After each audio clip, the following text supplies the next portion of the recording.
आपके जीवन का सबसे महत्वपूर्ण दिन कौन सा? हाँ?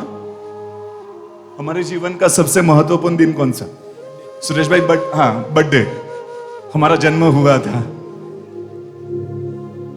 और खास पत्नी पास में बैठी है तो बर्थडे नहीं बोल सकते, हाँ, एनिवर्सरी बोलनी पड़ेगी। हाँ हाँ, या तो बर्थडे या एनिवर्सरी, ये हमारे लिए महत्वपूर्ण दिन होते हैं। नहीं सुरेश भाई, जिंदगी के ये 2 दिन तो सबसे महत्वपूर्ण दिन, सच बोलो। अच्छा, आराधना की दृष्टि से दिन कौन सा सबसे महत्वपूर्ण? आराधना धर्म की दृष्टि से कौन सा दिन सबसे महत्वपूर्ण? संवत्सरी, वैशाख सुद 11।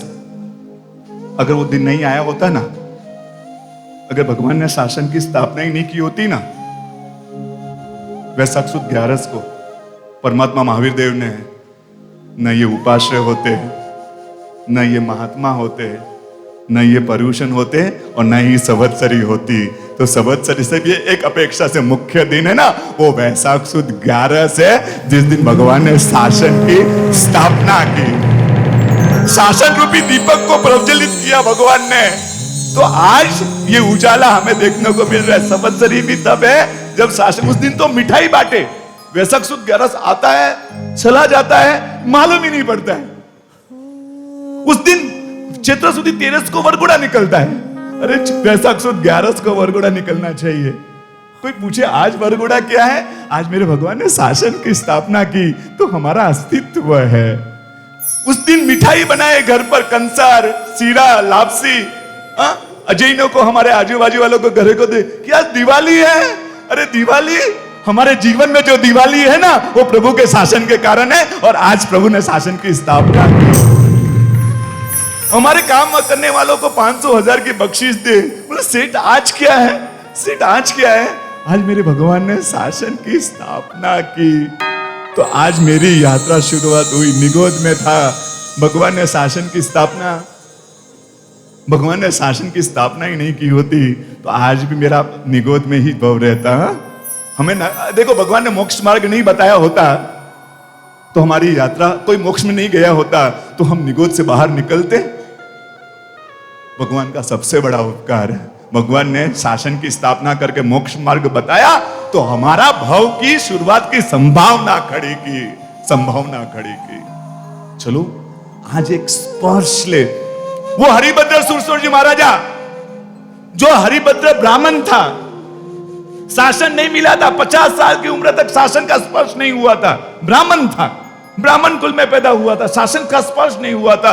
इतना शासन का द्वेषी, जैन धर्म का इतना द्वेषी, वो कहता था सामने से जंगली हाथी, पागल हाथी आ रहा हो, बचने का कोई उपाय नहीं हो, जैन मंदिर हो, वो कहता था हाथी के पैर के नीचे कुचल कर मर जाना अच्छा, लेकिन गलती से भी जैन मंदिर नहीं, भगवान के वहां नहीं पैर रखना। इस हद तक द्वेषी शासन का। मजाक उड़ाता था, ये जैन के भगवान, मिठाइयां चढ़ती है, नैवेद्य चलते हैं, फल चढ़ते हैं, खा खा कर कैसा देखो ताजा होकर बैठा हुआ है, ऐसा मजाक उड़ाता था भगवान का ये ब्राह्मण। लेकिन जब शासन का स्पर्श हुआ ना, तो वही हरिभद्र सुरसोर जी महाराजा 1444 ग्रंथ की रचना करते हैं। और उनके शब्द क्या निकलता मालूम है? भगवान तेरा शासन नहीं होता ना, तो मेरा क्या होता, हमारा क्या होता।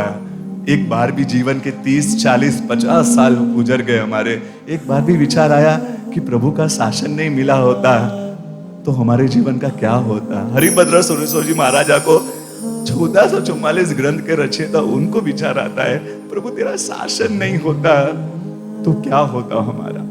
मैं बोलूं आपको, अब ज्यादा आराधना, साधना, सामायिक प्रतिक्रमण शायद नहीं भी कर पाते होगे, आनंद भी नहीं होता होगा, क्रिया के प्रति रुचि भी नहीं होती होगी।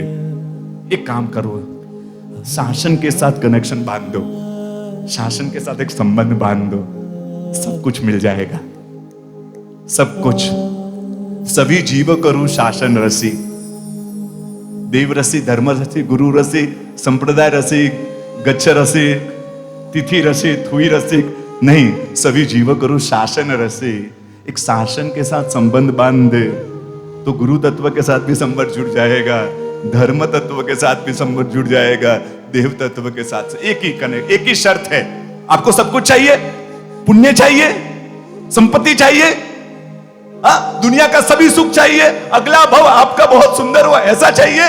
एक ही शर्त है, प्रभु के शासन के साथ राग कर लो, प्रभु के शासन के साथ कनेक्शन बांध दो, एक संबंध। आज यही कोशिश करनी है, 2.5-3 घंटे के बाद उठे ना तो ऐसा केसरिया रंग लगाकर उठे, कपड़े तो सफेद हो गए लेकिन उठेंगे तो केसरिया केसरिया हो जाएंगे। और ऐसा रंग जो धोने से नहीं जाएगा, हल्दी वाला रंग नहीं होगा, कपड़ा फट जाएगा लेकिन रंग नहीं जाएगा, ऐसा रंग लगा कर उठेंगे। से है प्यार तो हर पल ये कहना चाहिए,